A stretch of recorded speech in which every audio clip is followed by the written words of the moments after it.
का वो उद्घाटन करते हैं। उस दरमियान में कई कुर्सी भी खाली नज़र आई। मैं लोगों से जानना चाहेंगे कि लगातार प्रधानमंत्री अपने आप में जो विश्वास करते थे वो कहीं ना कहीं खोते नज़र आ रहे हैं, और जो मिशन सिंदूर है वो कहीं ना कहीं भारतीय जनता पार्टी ऑफिशियल उसको वापस ले लिया है। कारण क्या है सर?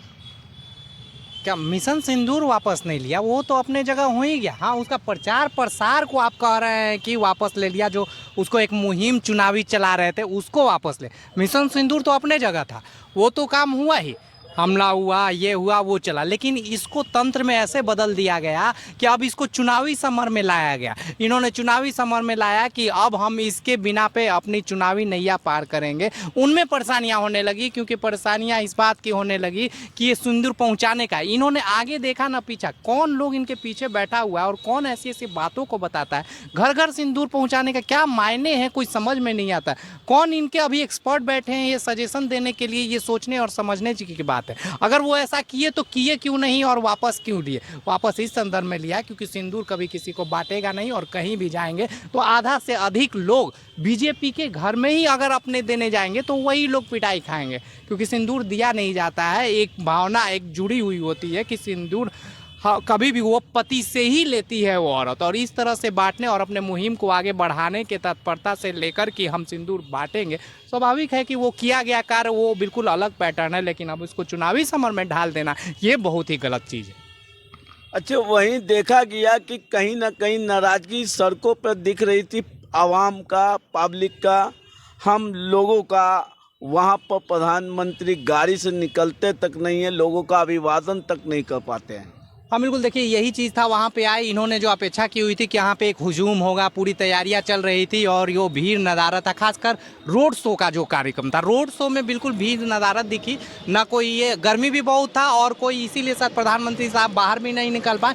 तो ये एक फेलुअर ये कह सकते हैं कि ये कमज़ोर, क्योंकि जो बीजेपी को एक हताहत का भी सोचना पड़ेगा कि आखिर लोग हुजूम, जबकि इनके आने से ही भीड़ जुट जाए। और यही नहीं, जब ये विक्रमगंज में रैली गए तो वहाँ भी भीड़ बहुत कम थी। हाँ भीड़ थी वहाँ पे, यहाँ की अपेक्षा तो कुछ ठीक थी, लेकिन फिर भी वहाँ भी काफ़ी कम थी, क्योंकि इनके कहीं भी जाते हैं तो एक हुजूम सा बन जाता है। लोगों में एक चेतना जाग रही है, आखिर किस लिए हम जाएं भाई, वोट देना होगा हम दे देंगे, जिसको जिताना होगा जीत लेंगे, भीड़ किस बात की। और ये चेतना हर हमेशा जागना चाहिए। राजनीति लोग हमेशा अपने फायदे में आते हैं, अगर प्रधानमंत्री के रूप में आते हैं तो जरूर जाइए, लेकिन वो किसी दल के प्रचार करने आते हैं तो आप अपने विवेक से जाइए कि क्या हमारा जाने लिए कोई मायने भी रखता है कि नहीं। इसीलिए अगर लोग जागने लगेंगे तो इस तरह की भीड़ खत्म होने लगेगी, और भीड़ जब खत्म होने लगेगी तो लोकतंत्र पुनः जीवित होने लगेगा। क्योंकि अभी का लोकतंत्र है वो पूंजीवाद लोकतंत्र है, और पुनः लोकतंत्र की ओर बदलाव का ये एक संकेत है। अच्छा, देखा जा रहा है कि पूरी तरह से मुखर होकर नेहा सिंह राठौर जिस तरह से सरकार से सवाल कर रही हैं, ये लोकतंत्र में कहीं ना कहीं नेहा सिंह राठौर एक संदेश देने की कोशिश कर रही थी, मगर कुछ लोग उन पर हमलावर थे। ऐसा क्यों सर? बिल्कुल, देखिए ऐसे ही होते रहता है। यहाँ हमारा एक जो सामाजिक संरचना बची हो, लोग पक्ष विपक्ष बैठे हुए हैं और आज कुछ ज़्यादा ही हो गए। बिल्कुल, वो अपनी बातें रख रही थी, कोई दिक्कत नहीं, आप अपना काम कर रहे थे, कोई दिक्कत नहीं। आलोचनाओं से डरना ये तो हमारी लोकतंत्र और जो शीर्ष पे बैठे ये उनकी एक कमजोरी है, क्योंकि जब आप आलोचनाओं से डर जाएंगे तो आप बड़ा अच्छा नेता नहीं कहला सकते। आलोचनाओं को अपने ऊपर समाहित करके एक नए विवेक के साथ, एक नई परिकल्पना के साथ, नए संरचना के साथ एक नई हम दिशा में बढ़ना चाहिए। तत्परता जो एक सुदृढ़ दिशा दे, जिससे हमें देश की तरक्की की ओर जाए, क्योंकि यही चीज़ है। आलोचना आपको दृढ़ संकल्पित करता है, लेकिन आप आलोचनाओं को अपनी कमजोरियां मान लेते हैं कि हम गलत कर रहे हैं। बिल्कुल, अगर आज आलोचनाओं को आप गलत कर रहे हो, कोई आलोचना कर रहा है तो आप सही मानिए कि कहीं ये सही तो नहीं है, और उनको करने दीजिए ना। जब आलोचना नहीं हो तो आप नेता कैसे बनेंगे?